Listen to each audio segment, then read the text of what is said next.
Voici une vue d'ensemble sur la manière dont on va pouvoir réaliser industriellement l'augmentation de taille de particules. Donc en fait, on dispose d'une poudre de particules relativement fines et on cherche à les assembler pour obtenir des choses plus grosses. Donc là, je vais balayer les différents grands types d'équipements qu'on peut utiliser pour faire ça, sachant que ce ne sera pas forcément un panorama tout à fait exhaustif. Et une fois encore, je vais me focaliser sur la manière dont fonctionnent ces différents équipements. Vous pourrez regarder dans les différentes ressources qui sont à votre disposition les informations plus quantitatives. Alors, première manière de réaliser de l'augmentation de taille, ça va consister à faire de la granulation en utilisant un liant, c'est-à-dire en utilisant en général un liquide, un additif, qui va permettre de favoriser cette granulation. Donc ici, vous avez le système du granulateur à plateau. Donc vous avez sur le schéma ici une vue du dessus du granulateur, et puis ici, vous avez une vue en coupe. Donc il faut voir que c'est en gros une gamelle plutôt circulaire dans laquelle on va avoir placé la poudre que l'on cherche à granuler, à agglomérer. Et on va asperger le système avec le liant, donc je vous dis c'est souvent un liquide, qui va permettre de favoriser cette granulation.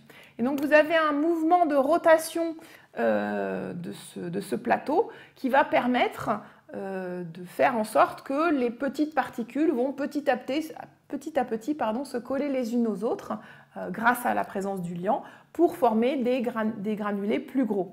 Et donc, lorsqu'ils sont suffisamment gros, en fait, ils vont sortir du plateau pour pouvoir être évacués au niveau de la production ici.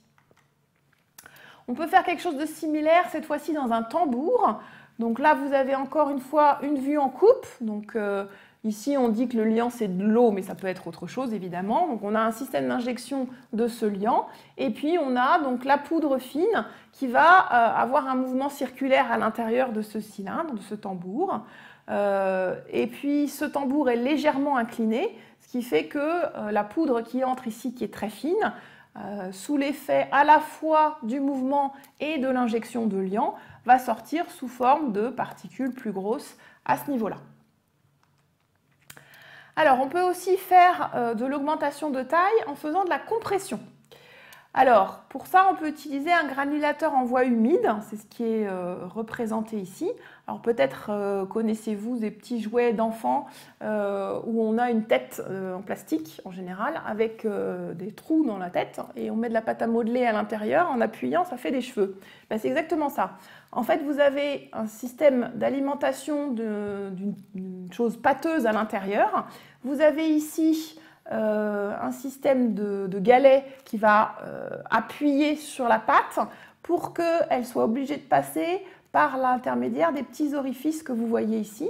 Et ça forme des petits filaments qu'on voit sortir ici. Et avec un couteau, on va couper ces petits filaments, ces petits vermicelles que vous voyez ici, à une certaine longueur. Évidemment, on peut régler cette longueur pour pouvoir obtenir des petites choses un petit peu agglomérées par compression voie humide ici. Un équipement qui est très utilisé pour faire de l'agglomération, c'est l'extrudeuse, qui a des applications dans des domaines extrêmement variés. Donc le principe, c'est d'alimenter par une trémie à ce niveau-là, et on va avoir une vis sans fin, donc qui est représentée ici. Alors ici, il n'y en a qu'une, mais on a aussi des extrudeuses qui contiennent 2 vis. Et on a des formes de vis. Alors ici, il y a juste le pas de vis qui n'est pas le même sur toute la longueur de la vis, mais on peut avoir des choses beaucoup plus sophistiquées que ça. Vous pouvez regarder les différentes illustrations qui vous sont proposées. Et donc ici, au niveau de la sortie, on va avoir quelque chose qui va sortir, qui va être donc fortement comprimé. Et on peut aussi avoir un système de découpe éventuel à ce niveau-là pour pouvoir fabriquer donc différents objets de différentes tailles en fonction des paramètres de fonctionnement de cette extrudeuse. Ici, je mentionne la fabrication des comprimés. Évidemment, ceux d'entre vous qui suivent le cursus procédés pharmaceutiques auront des choses beaucoup plus détaillées là-dessus. Donc, le principe pour la fabrication des comprimés, c'est qu'on va avoir donc des petits compartiments qui vont se trouver avec 2 poinçons. Donc, un poinçon inférieur qu'on aperçoit ici et un poinçon supérieur ici. Donc on va remplir de poudre. Donc, vous voyez ici la poudre qui va remplir le petit système. Donc vous avez le premier poinçon qui est plutôt en partie basse à ce moment-là. Ensuite, le deuxième poinçon va venir se positionner Et on va appuyer fortement pour fabriquer le comprimé. Alors au niveau du poinçon, on peut avoir des empreintes qui vont permettre d'avoir, quelquefois il y a des petites choses qui sont écrites sur les comprimés, ou bien on fait des petites marques qui vont permettre de couper les comprimés en deux facilement, etc. Ensuite, le poinçon supérieur se retire et le poinçon inférieur va remonter pour pouvoir permettre de faire sortir le comprimé du compartiment. Et puis on recommence. On réinjecte de la poudre et ainsi de suite. Donc ça, c'est un type de machine assez courant pour fabriquer des comprimés. Donc il y a tout un tas de difficultés à faire fonctionner correctement ce type d'équipement. Encore une fois, ceux qui font les unités d'enseignement PHA en sauront plus. Mais vous voyez que c'est donc une autre manière de faire de l'augmentation de taille à partir d'une poudre de fabriquer des comprimés.